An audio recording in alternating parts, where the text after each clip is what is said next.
দীর্ঘ নির্বাসন শেষে গত ২৫ ডিসেম্বর সপরিবারে দেশে ফেরেন বিএনপির ভারপ্রাপ্ত চেয়ারম্যান। তার এই প্রত্যাবর্তনকে ঘিরে ৩০০ ফিটে গণসংবর্ধনার আয়োজন করে বিএনপি, যেখানে দলটির ভারপ্রাপ্ত চেয়ারম্যানকে এক নজর দেখতে আসেন লাখো নেতাকর্মী, সমর্থক ও অনুরাগীরা।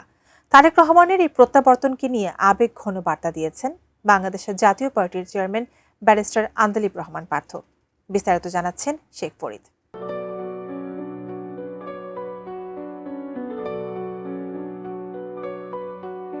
অবসান হলো দীর্ঘ অপেক্ষার। টানা ১৭ বছর পর নিজ দেশের মাটি ছুঁলেন বিএনপির ভারপ্রাপ্ত চেয়ারম্যান তারেক রহমান। তার প্রত্যাবর্তন ঘিরে উচ্ছ্বসিত গোটা দেশ। গত ২৫ ডিসেম্বর তাকে এক নজর দেখতে দেশের বিভিন্ন প্রান্ত থেকে রাজধানীর ৩০০ ফিটে জড়ো হন লাখো নেতাকর্মী, সমর্থক ও অনুরাগী।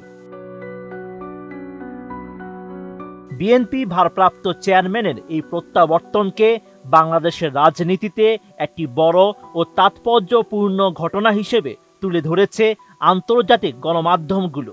এই অবস্থায় তারেক রহমানের দেশে প্রত্যাবর্তনকে কেন্দ্র করে নিজের ১৫ বছর আগের এক বক্তব্যের কথা স্মরণ করেছেন বাংলাদেশ জাতীয় পার্টির চেয়ারম্যান ব্যারিস্টার আন্দালিব রহমান পার্থ।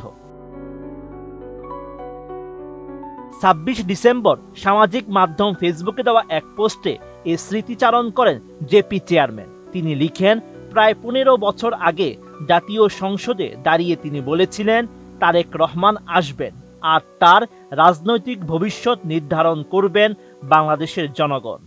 নতুন রিন গভীর থেকে পরিষ্কার করে কাপড়কে রাখে নতুনের মতো উজ্জ্বল। নতুন Rin advanced powder. It is the reality যে তারেক রহমান ফেরত আসবে and you'll see more of Tarique Rahman. এবং তারেক রহমান কি রাজনীতি করার অধিকার রাখে কি রাখে না এটা জনগণ ঠিক করবে। যেদিন বাংলাদেশে তারেক রহমান নামবে সেদিনে দেখা যাবে যে বাংলাদেশে কি হয় না হয়। পোস্টে আন্দালিব রহমান পার্থ উল্লেখ করেন, দীর্ঘ ১৭ বছর পর এখন তারেক রহমান বাংলাদেশে অবস্থান করছেন। তিনি জানান, সেই সময় তৎকালীন প্রধানমন্ত্রীর সামনে দাঁড়িয়ে এই ধরনের বক্তব্য দেওয়া সহজ ছিল না।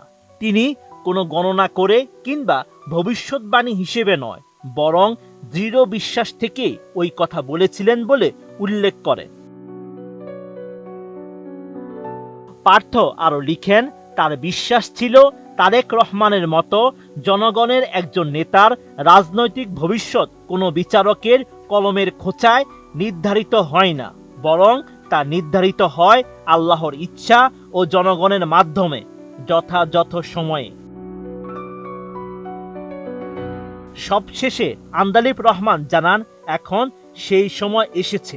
এই উপলক্ষে তিনি বিএনপির ভারপ্রাপ্ত চেয়ারম্যান তারেক রহমানকে অভিনন্দন জানান। পাশাপাশি বিএনপির লাখ লাখ নেতাকর্মী ও বাংলাদেশের জনগণকেও অভিনন্দন জানান তিনি। Sheikh Farid, ATN news.